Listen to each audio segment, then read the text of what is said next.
সময় আমি তাহলে সে আইতেছে আমার সময় যখন আসতে তখন একদম আমার সামনে মানে একদম আমার সামনে মানে হাতে তুলে গেছে অবস্থা খুব খারাপ হাতে তুলে গেছে কোনো জায়গায় মানে টাকা দেখাচ্ছে আবার আবার আমি এখান থেকে ঘুরে আমি এতবার বললাম স্যার আমি এইসব বিষয় না আমি কোনো আন্দোলনের তবে হ্যাঁ তবে এটা বলছি হ্যাঁ আমি ওদের পক্ষে তারা রিয়েল কথা বলতে আমি তোদের পক্ষে এটাও আমি বলছি তারপরও শেষ বিষয় যা তাও যদি তারপর আমার বুঝতে এই একটা লাগছে এবং আমার বুঝতে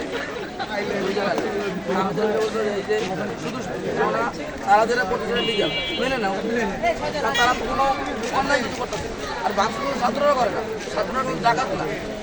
তারা গাঁজা কর না তারা ডাকাত না এগুলো করে কারা এগুলো করে অন্য মানে তাদের পার্সনরা কেন না যদি এই যদি এগুলো ধরতে পারে তাহলে ছাত্ররাই করে কেন এই চক্রান্ত ছাত্রদের উপরে পড়ে যায় তখন সব ছাত্রই একে একে বিপদ ধরে যায় অনেক ছাত্র মারা গেছে বুঝলেন আপনারা হয়তো জানেন অনেক ছাত্র মারা গেছে কেন আমার ভাই রক্ত কেন হবে তারা তো বাড়িতে আদৌ লেখাপড়া করতেছে তাই না তারা তো অস্ত্র ধরে গুলি করতেছে তোমাদের উপরে